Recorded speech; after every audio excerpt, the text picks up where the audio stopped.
In the Eastern philosophies, they talk about the Kundalini rising through the chakra system, from the base to the seat of the soul, which is the pineal gland, and extending further and reaching out to the great universe. The Western philosophy, which also started in the East,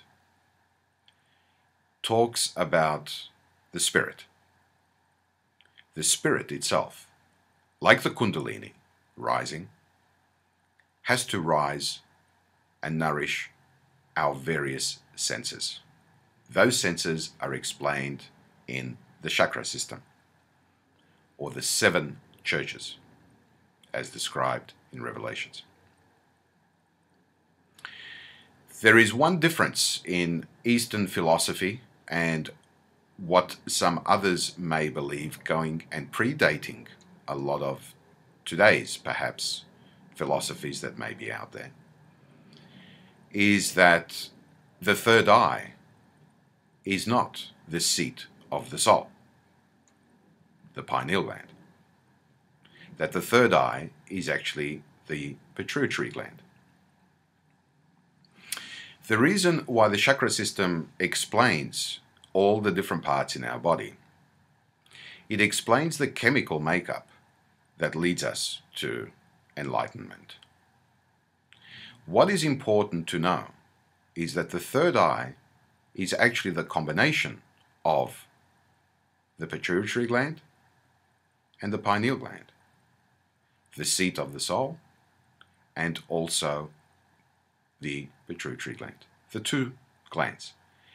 Once those 2 glands meet, that then opens the door towards enlightenment.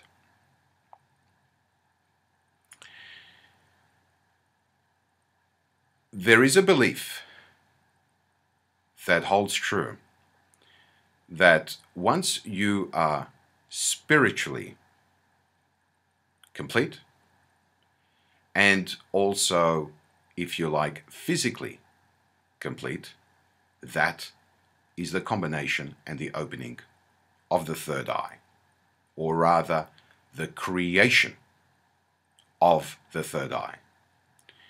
Once the 2 meet, our physical, as we see ourselves today, and also our spiritual, what we learn, then the third eye is actually created, which leads us to enlightenment. Just like the story of the man that I spoke about before. He came to that realization, not simply just looking up and noticing that the chandelier collapsed on him, but he realized that he was seeking enlightenment through one channel.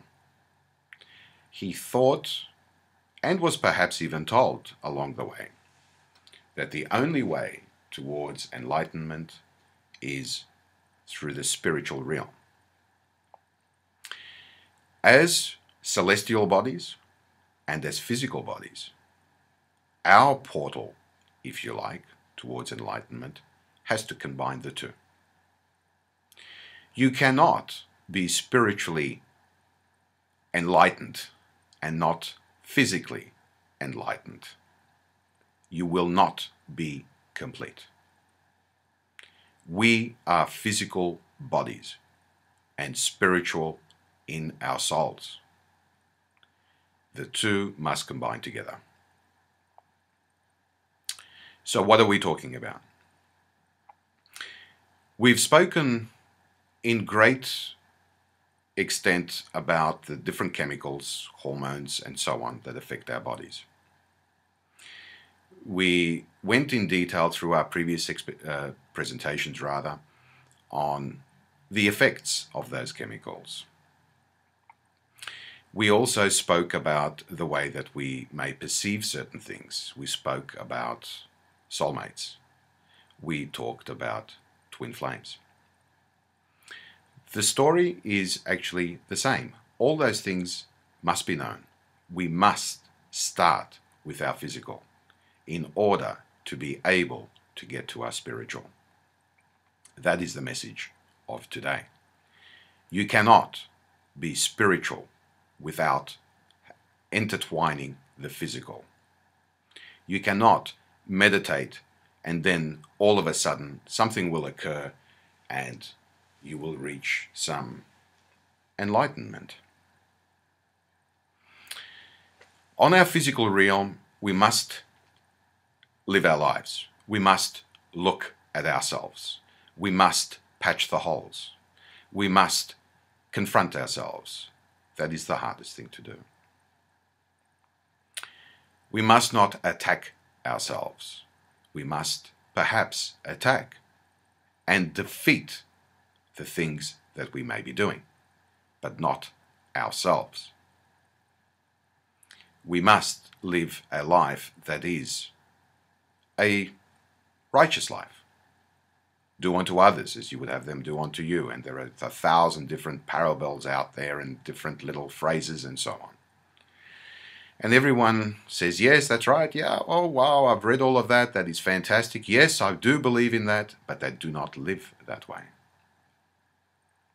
That's hypocrisy. Not to anyone else, but yourself. So, to enlighten yourself, you must live the kind of life that will patch things up within you, that will bring you towards the spiritual. In effect, enlightenment is like two railway tracks running side by side. You cannot have one leading north and the other one leading east.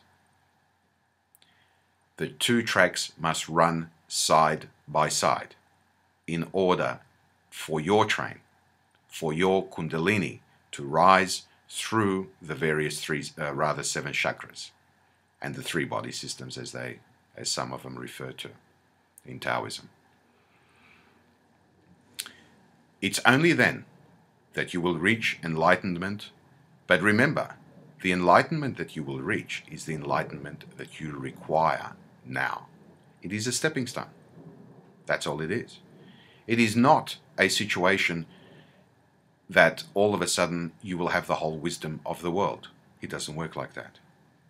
It's a university that you must go through, a university of life. You will get your degree. The degree itself doesn't make you qualified. The qualification comes afterwards. The same thing happens with our physical bodies and with our spirit. When the two combine, then we reach enlightenment. Perhaps another way of looking at it is like switching on a light. Try it one day. You know where your room is, for example. You may know where the bed is. You may know where your nightstand is and everything else. But do you walk into that room with the lights off? Do you really see what is in that room? Or do you switch on the lights? The same thing works with enlightenment. Once the lights are switched on, you will see your world different. You will realize that some of the things that you may be doing may not be right. You may realize some of the things that you are doing perhaps are right. Enlightenment is a little bit like that. It is literally turning on the lights. In other words, look, see, feel, smell, touch, understand, contemplate, think. That is one part and one process of enlightenment. To turn the lights on, to look at where you are. And then, as I've mentioned before, it is a railway track effect. On one side, you have your physical life, and on the other, your spiritual. The two must run parallel to reach your destination. You are at your destination now. You are progressing to other destinations. That may be enlightenment for you. In our future presentations, we will go and dwell a little bit further on this and explain a little bit more. For now, thank you for watching. Hope to see you again. And remember, search and ye shall find, and shall be fulfilled. Walk in peace, live in love. Goodbye.